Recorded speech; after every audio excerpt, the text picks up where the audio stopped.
Hi everyone, I'm Stan Mallon. Welcome to the Paranormal Yakker. My guest on today's show is Gerard Aartsen, a distinguished author, researcher, and educator from Amsterdam, the Netherlands. He has written several books about the extraterrestrial presence, and I'll be talking with him about one of them. That book is Undaunted, the Real George Adamski Pioneer UFO Contactee. It's the first full-scale biography of Adamski, one of the world's most iconic and most disputed UFO contactee. Gerard Aartsen, welcome to Paranormal Yakker. Thank you very much, Stan, for having me back on your show. It's a pleasure. You've written many books, and George Adamski is featured in a number of them. When, Gerard, did you first learn about him, and what was there about Adamski that drew you to him? Well, as I write for the first time, actually, in the foreword to my new book, I remember hearing the name Adamski as an 8-year-old boy when an uncle visited our house, and this was 1965, and they talked about George Adamski, who had just passed away. Of course, the name George Adamski didn't mean a thing to me then, but my interest peaked when they started talking about, do you actually believe this guy who said he was contacted by people who came here from other planets in flying saucers? That's when my interest peaked, and somehow many years later, I remembered that and I started reading his books. I believe I first read Eric von Däniken's books, which were very interesting. All the anomalies, geographical, archaeological, etc., that von Däniken revealed or describes in his books, quite impressive and fascinating. But once I read George Adamski's book Inside the Spaceships, later republished as Inside the Flying Saucers, then it made sense to me. And I never had any doubt that what the philosophy that he was given by his contacts, I never had any doubt, not only the foundation of all the world's religions as it is in the Golden Rule, but that made every sense to me, and that made me completely convinced that he was speaking from actual contacts.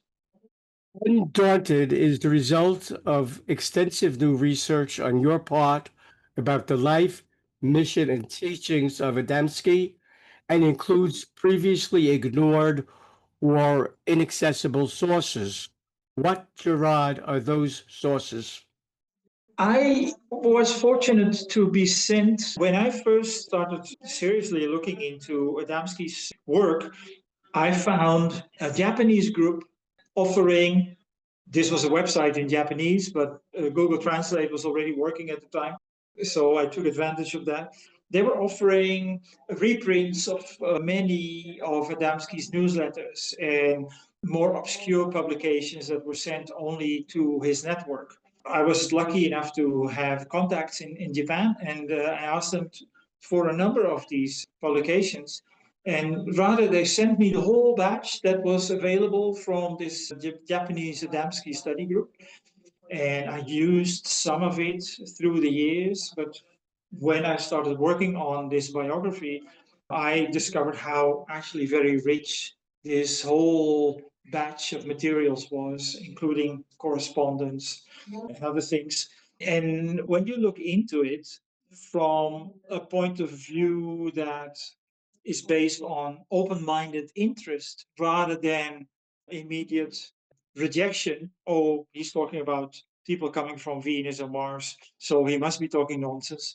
If you look at it with an open mind or a neutral mind, then so many things that Adamski said over the years have since proven correct or explained happenings in the geopolitical developments since the 1950s that it's really remarkable to see the foresight of this man and the insights that he had, and that he could have only had from his extraterrestrial contacts.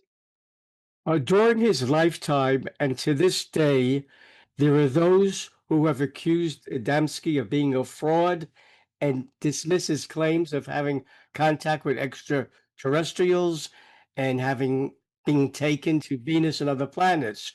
Your book, Undaunted, refutes those claims and sets the record straight by clearing up many of those accusations.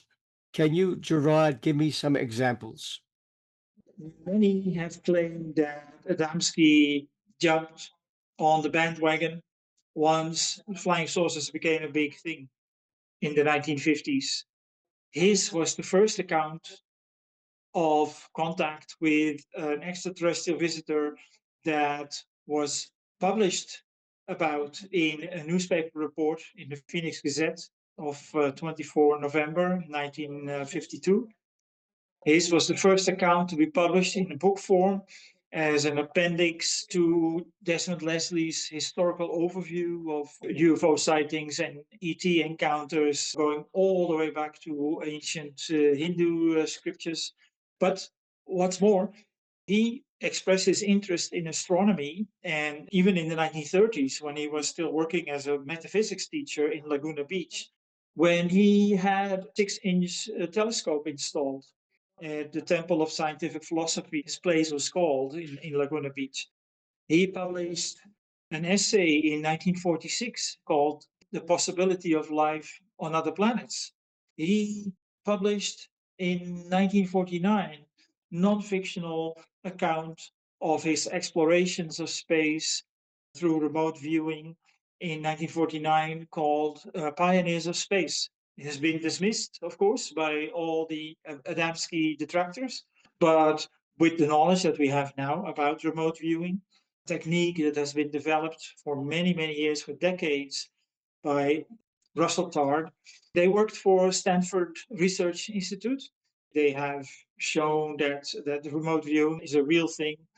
And this is how Adamski apparently was able to write Pioneers of Space and relate his experiences with extraterrestrials even before his physical personal contact started.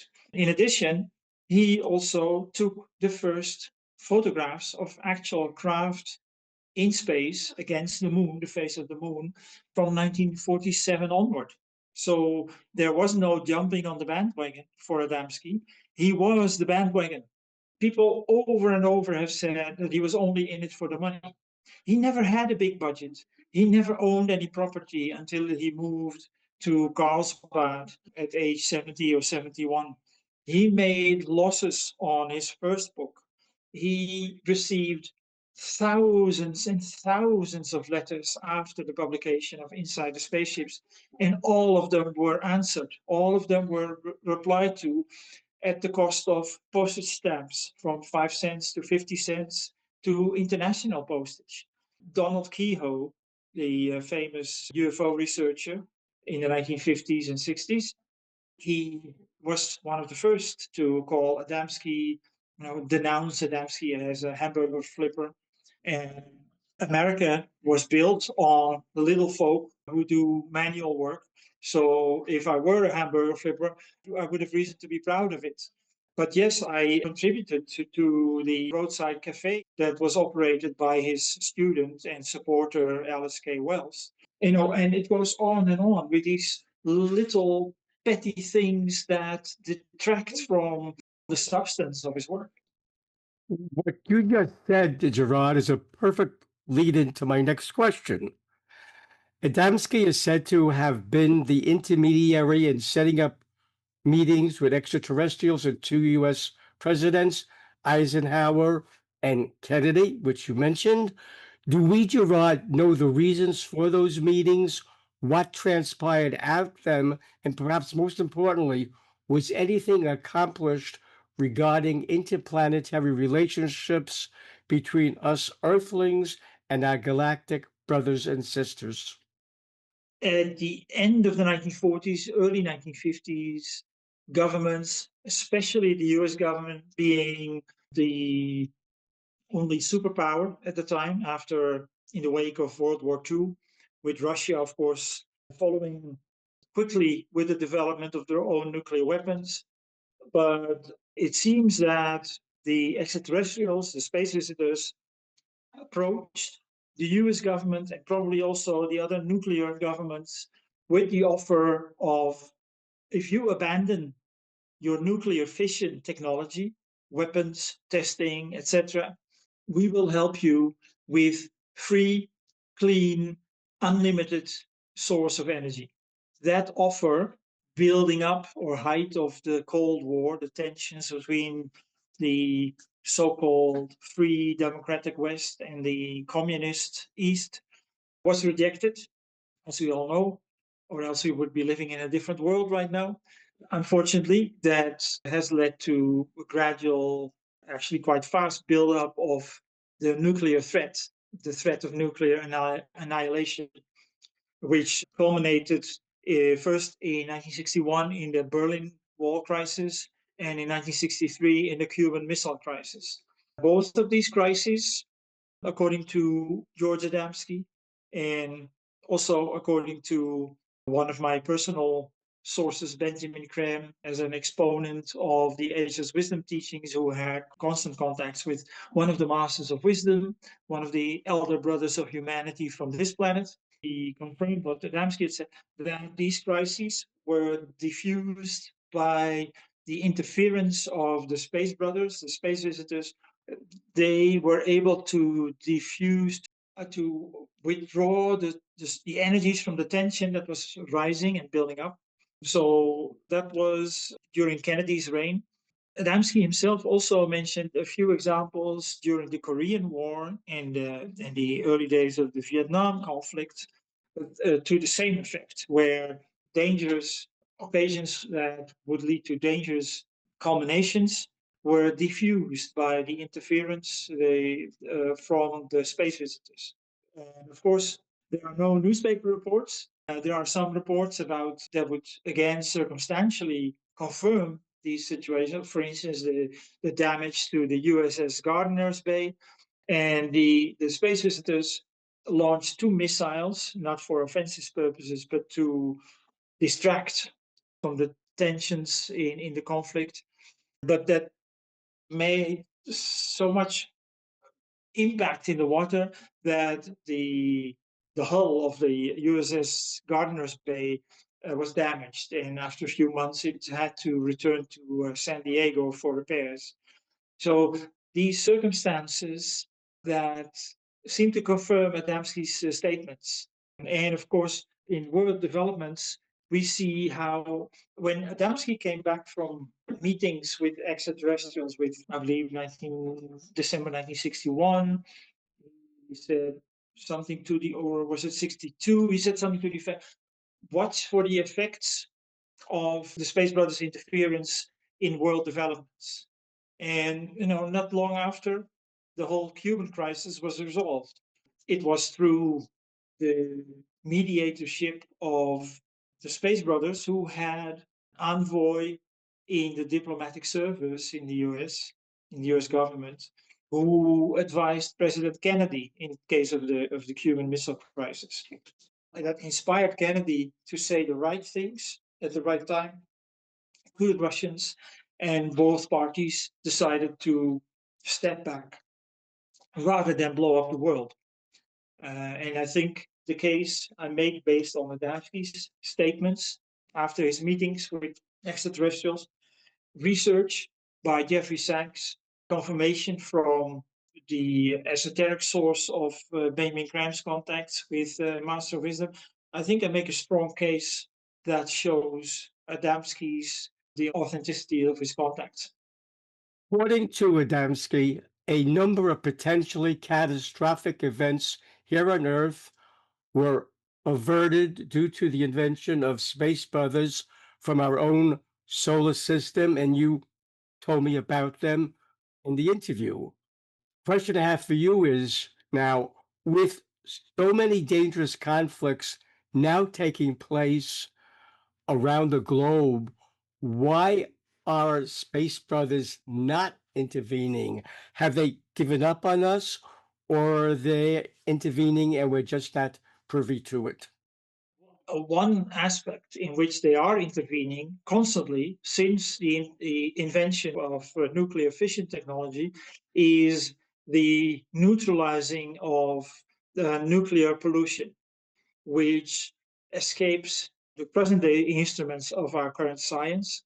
They have been mopping up constantly since 1944, 1945, the nuclear fallout, the nuclear pollution, and other toxins the planet habitable. Interventions in other respects, like the ones I talked about in 1961, 63, and in the wars, in the Indo-China wars in the 1950s, those, of course, we know nothing about, may expect if there would be a reckless firing of a nuclear weapon by some state, we might expect it to fail, to be neutralized.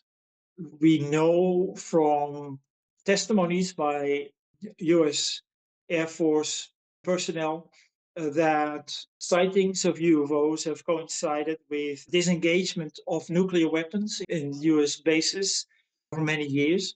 Robert Hastings made a very telling documentary about that, and the former officer Robert Salas has made a very poignant statement to that effect, along with, I believe, 121 other military or former military personnel. So, interventions, it's very difficult for us to know how they intervene. Usually, I would say, it is on the level of energy of which we as humanity at this point know very little about. We know energy from the power outlets, the gas that we put in our cars, but we live in an ocean of energy. Whenever a conflict escalates, that is the result of energy tension building up in an unhealthy, unnatural, disharmonious way. And that is where the extraterrestrials are masters in terms of manipulating, controlling those energies in a way that the dangers are averted as far as it relates to the integrity of the planet. If humanity persists and insists on destroying itself, we will destroy ourselves. But we will not be allowed to destroy the planet because the planet is an integral part to the solar system. If planet Earth were allowed to be blown to pieces, to smithereens, that would affect the solar system directly. The solar system is a cosmic being in itself with all the planets. The planet Earth is an integral part of that. Humanity is a crucial kingdom in nature of this on this planet, as it is on every planet, even though it's not in dense physical matter on every planet. But we are not allowed to decide, oh, we don't need this planet anymore because we're going to kill ourselves, so we'll blow it up. That will not be allowed to happen. The Ageless Wisdom Doctrine, which you write about, states that the end or beginning of every cycle, a teacher appears who brings the teaching that, if followed and applied, will guide humanity along the next stage in the long evolution of consciousness back to the source. Is that teacher with us now, or is that teacher yet to come? If so, when?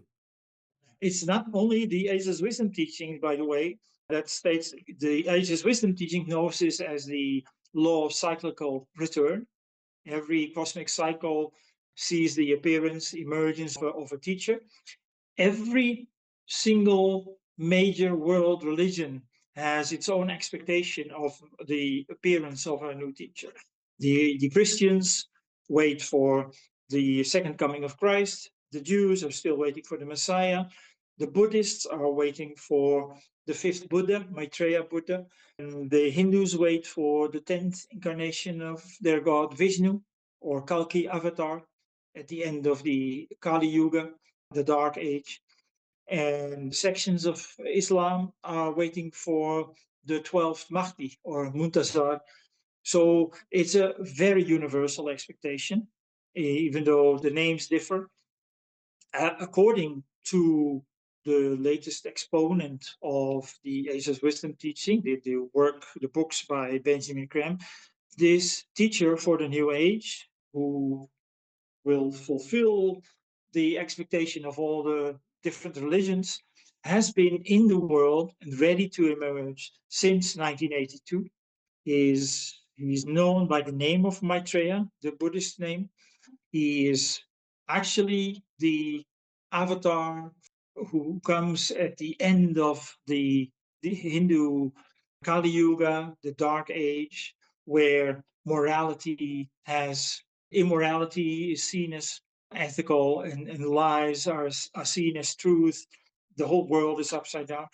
Kalki Avatar comes to set things right, just as the Hindu god Krishna has said that he would come at the time when the world has lost its way. According to Benjamin Graham, this teacher has been in the world and ready since 1982, waiting for humanity to indicate its readiness for the new dispensation, for the new teaching.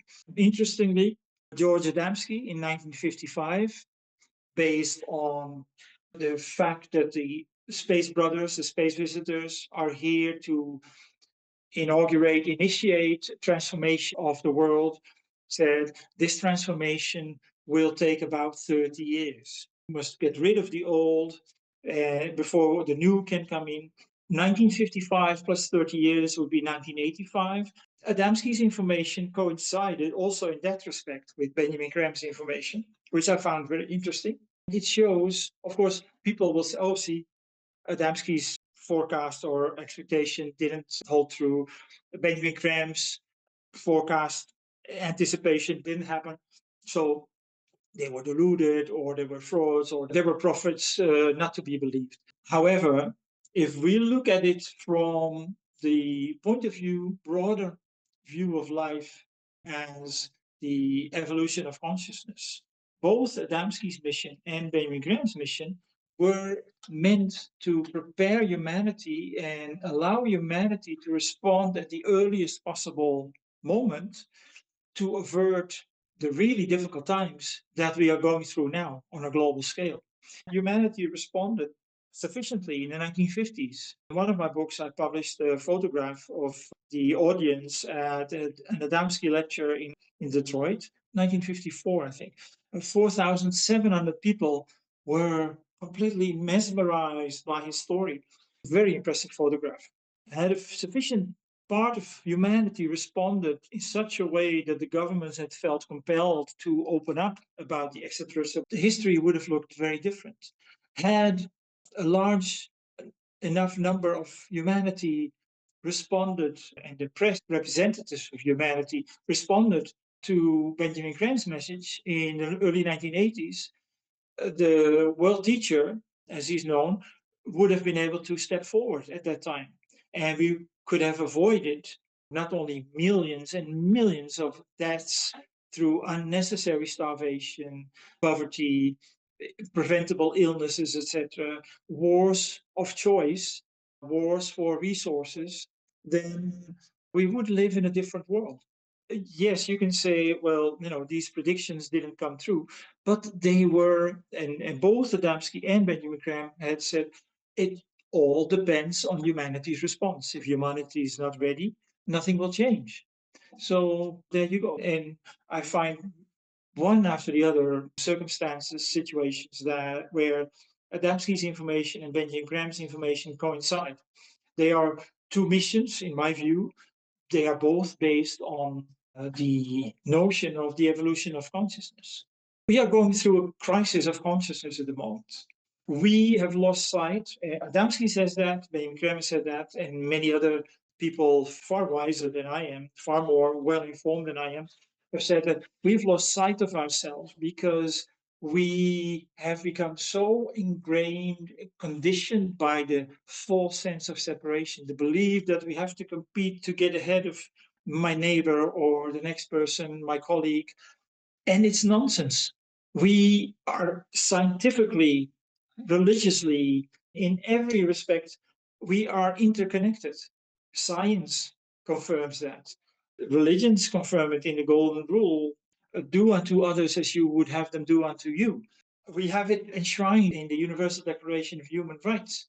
And that is because it is a fact. We are interconnected, all interconnected, as a matter of fact, not as some kind of vague aspiration. What we do unto others happens to us. If we envy what others have, it will more or less be taken away, or we will endanger what we have because we will end up in competition. And in competition, you can lose, you can win.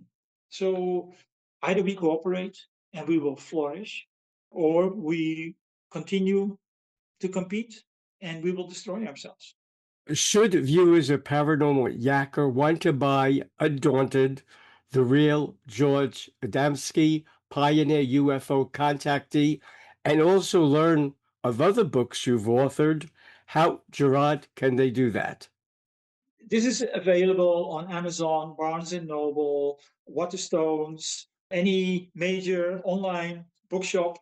On my website, people can look up the ISBN and they can take it to their bricks and mortar bookshop so they can order it from the international distributor.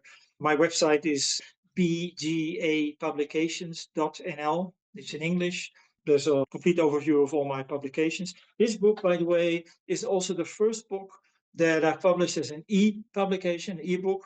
So people who don't have a room for a bookcase or who prefer to read books electronically, this one, I thought it was so important. I also made it available as an ebook. Gerard Aartsen, I thank you for being my guest on Paranormal Yakker. As always, it's been great yakking with you.